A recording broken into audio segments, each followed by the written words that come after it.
Muchas gracias. Buenas tardes a todos. Boa tarde.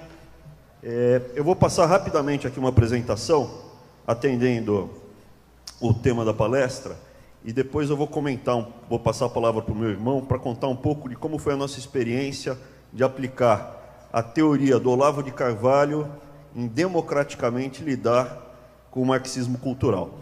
Então, primeiro a parte mais pesada, que é a parte de economia, mas eu prometo que não vai ser tão enfadonha, mais um estilo rock and roll do que MPB. Primeiro, objetivo, responder duas questões. Aonde o Brasil estará em 2050? O economista sem a sua bola de cristal, mas eu vou dar minha projeção e eu aposto que eu vou ganhar. A segunda, como será a trilha que a gente percorrerá até lá? Onde Brasil vai estar em 2050 e como será o rumbo, o sendero que Brasil será hasta chegarmos allá? Bueno, para responder essa pergunta, primeiro eu vou fazer um pequeno introito de como foi o background cultural para a gente chegar aqui nessa resposta. Eu sou economista de formação, então eu tive que ler o Weber, Max Weber, que principalmente a ética protestante. Então eu tenho essa coisa na cabeça. E alguns anos atrás, o Samuel Huntington, em 1993, ele escreveu um artigo, Clash of Civilizations, Choque de Civilizações, respondendo ao Fukuyama. Caiu o muro de Berlim. Vocês lembram que caiu o muro de Berlim? As moças não, porque elas não têm a cidade, perfeito? Só os marmanjos. Então as moças não sabem, mas quando caiu o muro de Berlim, teve um monte de goiaba que falou, ah não, o comunismo acabou. Agora podemos ficar tranquilos. Agora que o Jair Bolsonaro ganhou, o PT está derrotado. Podemos ficar tranquilos. Não podemos. Essa turma vai voltar para casa. Eles são inteligentes. O meu inimigo é igual ou mais forte do que eu. Senão eu sou um trouxa e não consegui derrotar o meu inimigo. Os nossos inimigos foram para casa e se reinventaram. E eles voltaram. Mas aqui o Fukuyama cometeu um erro de análise grave. Falou, agora acabou os nossos problemas. E o Samuel Huntington falou, não, vai voltar a ter problema no mundo. Ele falou o seguinte, as culturas, né?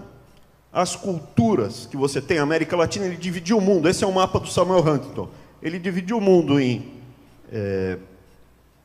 só achar aqui o botão, em América Latina, Ocidente, daí tem China, Islâmico, e aqui é cristão ortodoxo. E aí, como economista, o que é que eu tenho na minha cabeça? A renda per capita do mundo. E lembra, Samuel Huntington, por que os... Perdão, Max Weber. Max Weber lá atrás falou, olha, por que os países do norte da Europa são mais ricos e desenvolvidos que os países do sul da Europa? Porque os países do norte da Europa são protestantes. E os protestantes acham que quando você fica rico, é porque Deus está dizendo para você que você está fazendo a coisa certa. Então, ser rico é bom.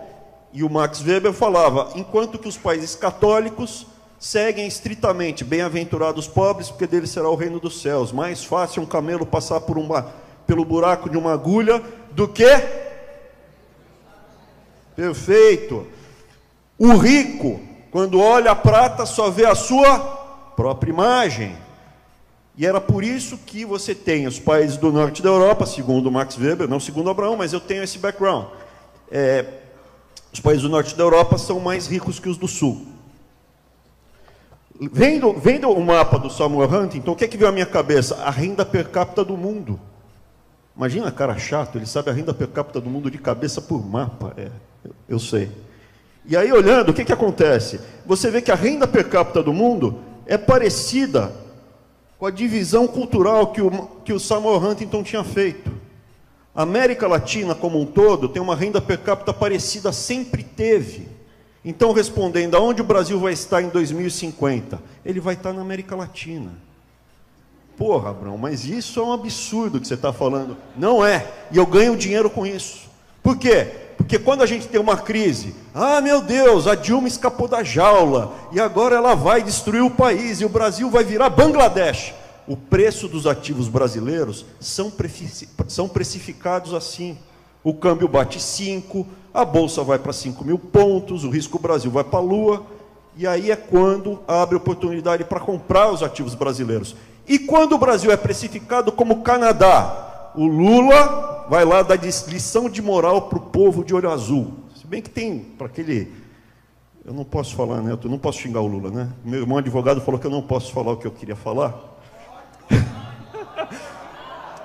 Então, o psicofanta do Lula, ele nunca vai saber o que é psicofanta, então eu posso chamar ele de psicofanta. O psicofanta do Lula, quando ele falou que os loiros de olho azul, ele não sabia que no Brasil também tem loiro de olho azul, são culpados pela crise da lição de moral. Então, quando o Brasil, os ativos brasileiros são precificados como canadenses, está na hora de vender os ativos brasileiros. Quando uma casa no Brasil vale mais que uma casa em Houston ou em Toronto, infelizmente está na hora de você desinvestir do Brasil. Então, saber que o Brasil vai estar na América Latina, porque os nossos valores são latino-americanos, é relevante do ponto de vista da sua estratégia de negócio. Isso aqui é um working paper, eu ainda não publiquei, mas é bom estar documentado que já não é a primeira palestra, então se alguém quiser roubar a ideia e publicar o paper, eu processo depois, né, Arthur? Dá para processar também. Então vamos lá. Max Weber, Samuel Huntington, aqui eu já expliquei, né, um pouco do que estava sendo dito aqui. E aí o que acontece? A conclusão, fatores culturais geram comportamento econômico na população. Como assim? Se a pessoa é criada desde pequeno pensando em negócio, ela acaba gerando mais riqueza, ela não necessariamente vai ser mais feliz. Se você desde pequeno é imbuído num certo valor, é mais fácil você ficar rico. E eu vou explicar rapidamente também como é que um país cresce rapidamente. Por que um país cresce rapidamente? O exemplo que eu dou, só para vocês terem em mente, um americano, ele está sempre pensando em negócios. Um japonês sempre em produzir alguma coisa. Isso está na cultura. A gente provavelmente vai ser mais feliz com a mesma renda que um americano ou que um japonês. Um americano num velório, ele vai ficar do lado, uma pena que ele morreu, uma pena que o John morreu, Qual o seu nome? My name is Jack Wilson. Oh, my name is Bill something. Ah, prazer. Ó, eu produzo isso. Eles trocam cartão no enterro e discutem negócio. Para um brasileiro, isso é deselegante, não é? Estamos ali no velório dando apoio para a família. Um brasileiro, no máximo, vai falar, poxa, a viúva está inteira, né? Tá bacana. Vamos lá. A renda per capita os valores culturais afetam a renda do povo. E isso é porque, então, tendo esse background cultural, explica por que alguns países passam por rápido crescimento. Quais foram os países da Europa que mais cresceram na segunda metade do século XX?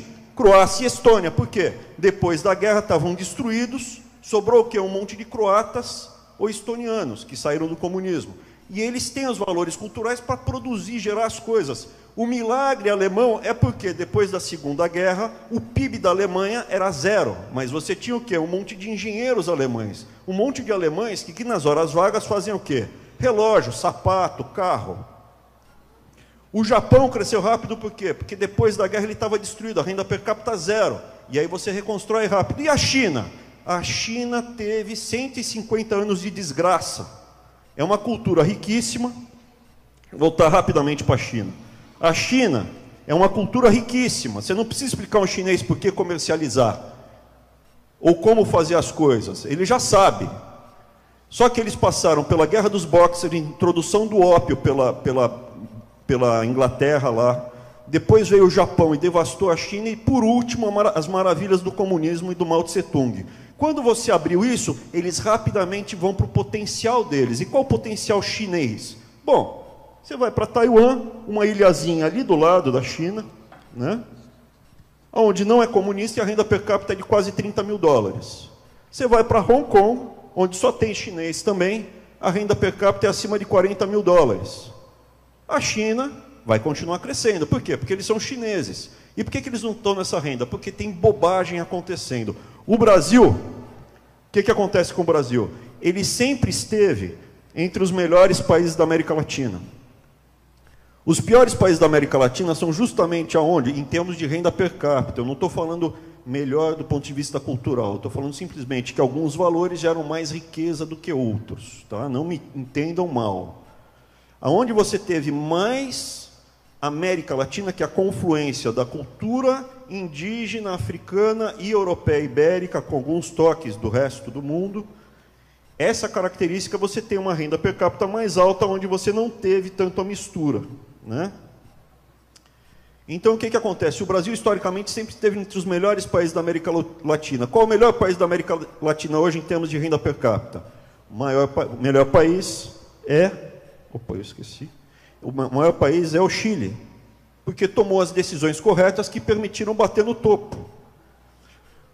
O que vai acontecer com o Brasil? Hoje o Brasil está com quase metade da renda per capita do Chile. Se a gente parar de fazer as bobagens, a gente vai convergir rapidamente para o que pode ser a renda per capita potencial do Brasil. Vamos virar Canadá? Não.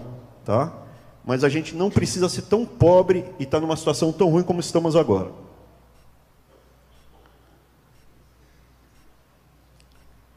Diferença cultural, assim, uma outra coisa, a gente sempre andou junto, né?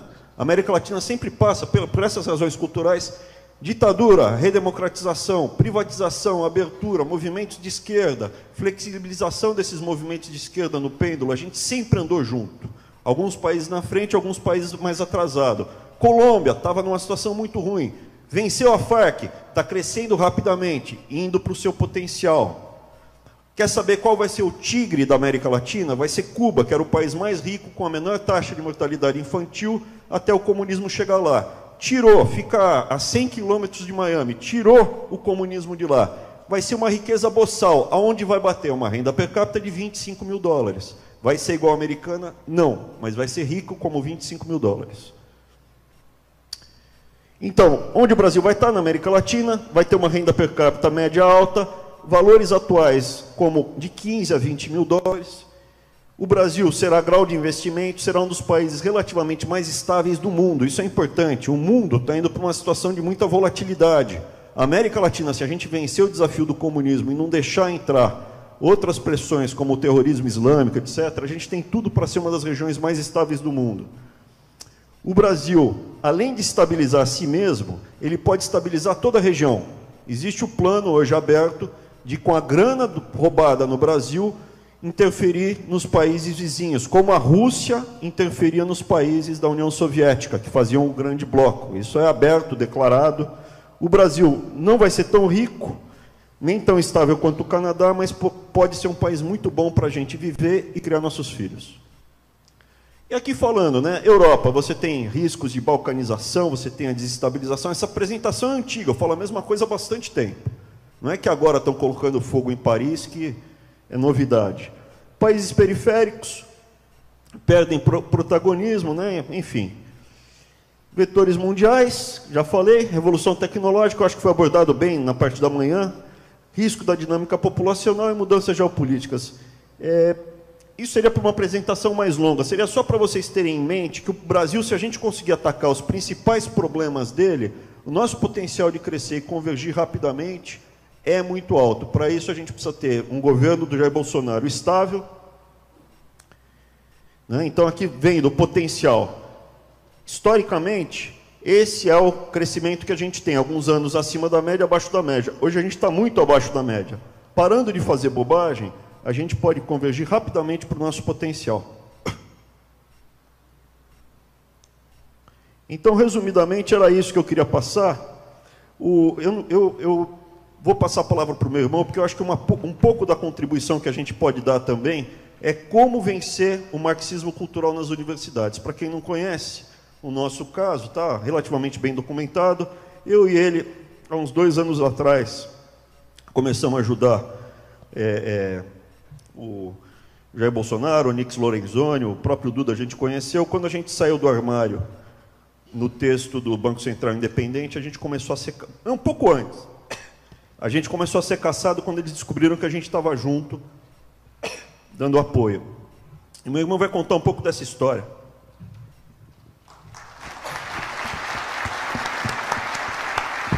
Muchas gracias. Eu vou falar pouco, vou falar bem, não vou cuspir em ninguém. E boa tarde a todos, é uma honra estar aqui, já falei isso de manhã. A gente sabe o momento histórico que estamos vivendo, a gente tem a noção do que é isso daqui.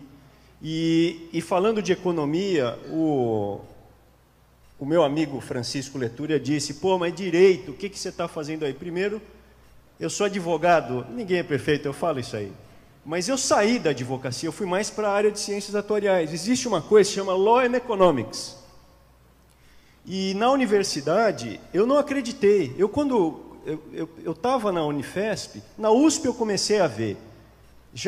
Eu já vi isso acontecendo, mas começarem a negar a matemática. Quando eu lia George Orwell, eu falava, nossa, esse cara sacou, esse cara descobriu o segredo de tudo. O George Orwell, ele dizia, eu li recentemente a biografia dele, ele falava assim, enquanto 2 mais 2 forem 4, a minha liberdade está garantida. E o que os comunistas e socialistas fazem? Eles desconsideram, o Brasil paralelo passou aqui. Agora, o Max Horkheimer, os alunos vieram falar, olha professor, estão dizendo aí que a matemática está a serviço do capitalismo, que a ciência é burguesa. Eu falei, mas não é possível, cara. Então a gente, assim... Deixa passar, isso aí é palhaço, isso é palhaço. Na faculdade, lá na USP, eu tinha amigos lá, coleguinhas, que falavam assim, eu não aprendo francês, eu não aprendo inglês, porque é língua de imperialista, eu aprendo francês. Eu falava, esse cara está fora do jogo, esse cara está fora do jogo. Eles foram para Brasília, ficaram ricos, esses aí. Então a coisa é séria, ela existe e... Eu lembro quando caiu o Muro de Berlim, a gente pensou assim, puxa vida, agora acabou, né? Acabou isso aí. Não tem mais comunismo. Eles se reinventam e já estão reinventando. A gente estava na madraça dos comunistas, que é a universidade. Então tem 2 professores que ousaram dar apoio científico ao Jair Bolsonaro, faz quase 2 anos. E de 2.000 professores, eu e eles fomos os únicos. Nenhum outro colega deu apoio para a gente, com medo. O cara vinha, não, eu acho que vocês estão fazendo, é muito... Pô, então vamos aparecer com a gente, cara. Não, depois vamos ser perseguidos que nem vocês. Ameaça de morte, processo sigiloso, carro riscado. Falaram que iam jogar tijolo por trás da nossa cabeça. Imagina você ir dar aula assim. Pode fazer, cara, couro grosso. Aí, chega na universidade e fala, olha, Law and Economics... Os caras que ensinam Law and Economics falam assim, não existe matemática para a Previdência. Tem um cara que dá aula de Direito Atuarial, professor da universidade, que ele fala assim, você não pode tratar um presidiário com métodos quantitativos, estatística, porque o ser humano não é um número. Então tira o CPF desse cara, fala para ele se virar sem número na vida dele. Agora, é um método, porque se você tira a matemática, você tira o critério. E aí você escraviza mais fácil. Então, aonde que o George Orwell, aliás, chamava Arthur. O George Orwell era um pseudônimo.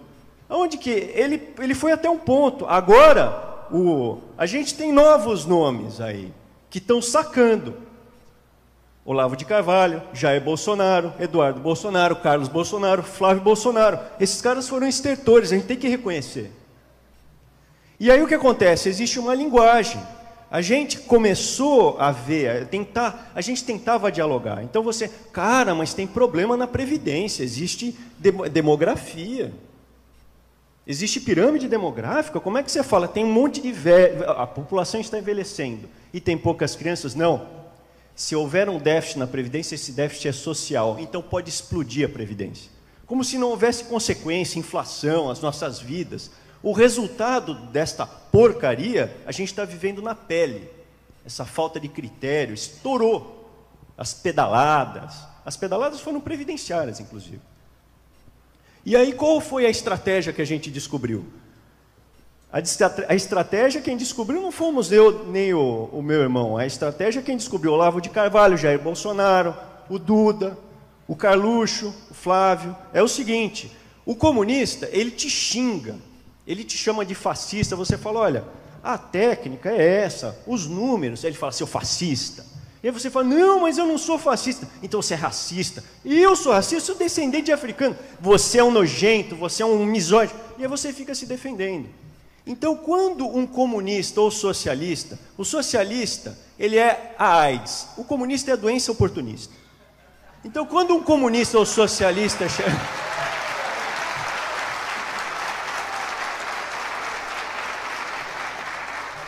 Quando um comunista ou socialista chegar para você com o papo fronhonhon, você pega e manda ele para aquele lugar. Xinga, faça o que o professor Olavo fala. Xinga, xinga. Mas sem perder a ternura. Sem, jamais. Jamás. Sem perder a ternura, jamás. E quando você for dialogar com uma pessoa sem integridade intelectual como esse comunista, você não pode ter premissas racionais.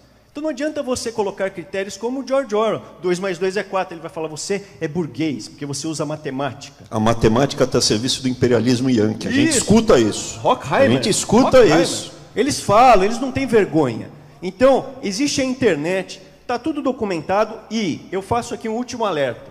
Tem o meu tempo, eu vou fazer um último alerta. Na universidade, os alunos, quem apoiou a gente foram os alunos, não houve um professor que deu apoio. Inclusive alguns que agora estão chegando, professores... Tal, patriotas, os patriotas. Jair Bolsonaro... Bate continência, civil batendo continência. Não, civil batendo continência. Os alunos chegaram, professor, eles estão falando do Schumpeter, os comunistas, os professores comunistas, que eles sabem tomar conta, eles entram nos colegiados, eles contratam professores, eles vão tomando conta. Não se iludam. Professores estão citando o Schumpeter, porque o Schumpeter é a teoria econômica, a destruição construtiva. Cara, eles já estão se reinventando. Enquanto nós estamos aqui, eles já estão se reinventando com salários, eles têm salários de universidade, eles aparelham, eles fazem reunião, cara. Eu fui coordenador do curso de Ciências Atuariais. Cara, eram reuniões de 6, 7 horas, até você falar, chega, eu não aguento. Aí quando você sai, eles fazem a votação e ganham. Estou falando sério. É sério isso, gente. Não é piada. Não estou zoando, não. Eles têm técnica de ganhar essa brincadeira. Eles têm técnica, eles já fizeram... Mas a gente tem técnica de vencer deles. A gente aprova disso. A gente adaptou a teoria do Olavo de Carvalho de como enfrentar eles no debate intelectual. Não precisa mandar pastar.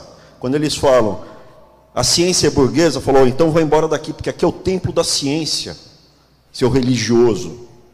É uma religião sem Deus. Esses caras são... E a grande salvação do Brasil... O Brasil é a salvação do mundo. Assim, a gente teve uma onda evangélica, eu sou evangélico, teve uma onda evangélica e você teve os Olavetes, juntou monarquistas e tal. E o Brasil conservador cristão conseguiu dar o primeiro sopro de contra-revolução contra esses comunistas. O comunismo é um vírus, cara. Ele vai se alastrando. Toda vez que alguém bate se adaptando. Ele morre. Ele morre. Aqui no Brasil foi o primeiro com um discurso único no mundo. Porque se você pegar, cara, eu fui pesquisador no Canadá. A professora de Direito Previdenciário falava de ideologia de gênero. Nós fomos para Seul. O professor de Direito Previdenciário da Universidade de Seul fala de ideologia de gênero. De direito previdenciário. Cara, é no mundo, não pense, eu vou emigrar para o Canadá se o Brasil virar Venezuela. Vão te pegar, cara. Vão te pegar, não tem para onde fugir. They are going to ring your bell, your front door bell. Não se iludam, não se iludam. Essa briga tem que ser lutada aqui. Vocês pegam o David Horowitz que está falando, ele está derrotado. Não tem um professor americano para contar a história que nós dois estamos contando aqui. 2.000 professores, 1.000 pelo menos, querendo pegar a gente. A universidade, em 2014, fazia panfletagem explícita com e-mails. Nessa última eleição, todo mundo com o rabo no meio das pernas, com medinho. E agora estão, assim, ainda estão dando tapa na gente, mas está menos, estão com medo. Dá para ganhar deles. Olavo de Carvalho adaptado. Uma última coisa. Na universidade, não pense... Eu não sei, pegou. Em Harvard, eu vou dizer para vocês também, ó, porque você fala Harvard, cara, eu fui para lá em 2003, faz tempo, eu estava terminando o doutorado, eu achava aquilo lá, nossa senhora, que demais, foi muito bom, tinha bons professores, só que tinha uma galera lá, dos 26 membros do board de Harvard, os 26 eram democratas, não tinha um republicano, não tinha um cara de direita, conservador. Aí eu estava lá, e o Hussein Obama é de lá. A reitora da faculdade de Direito era Kagan. E ia ter uma reunião com ela, eu fui ver a tese dela, para ter o que falar.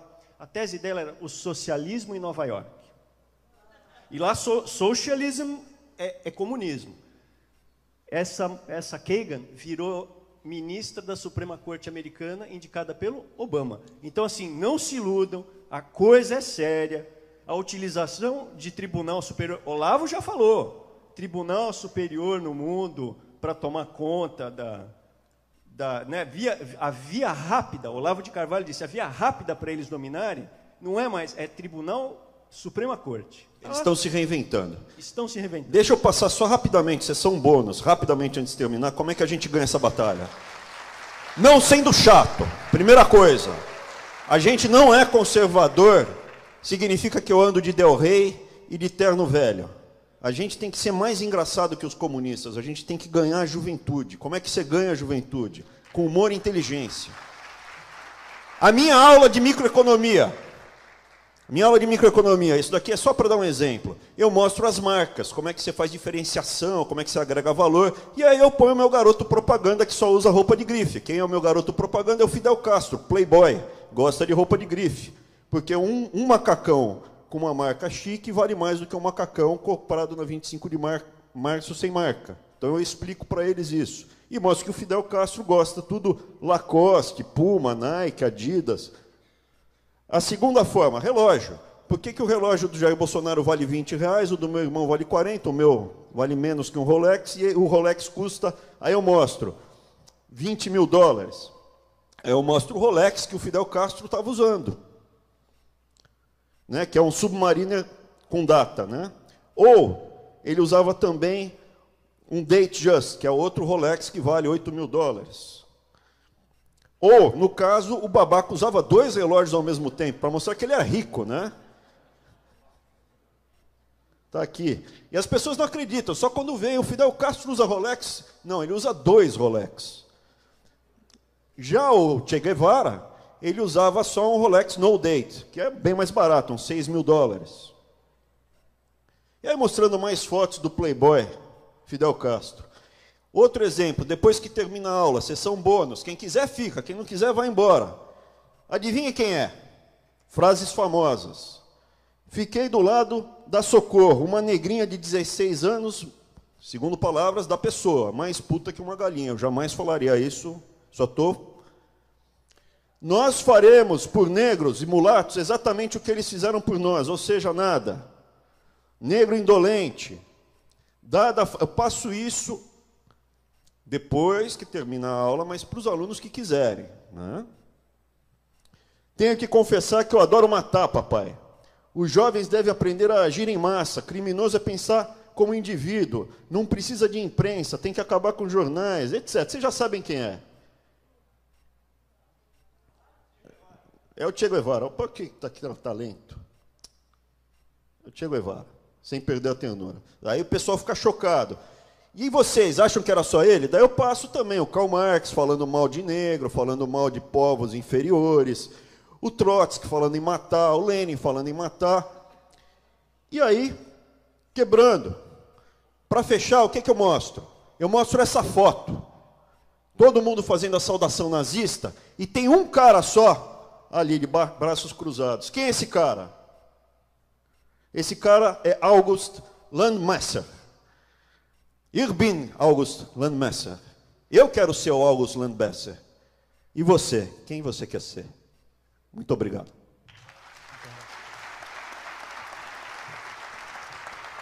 Muchas gracias. Gracias.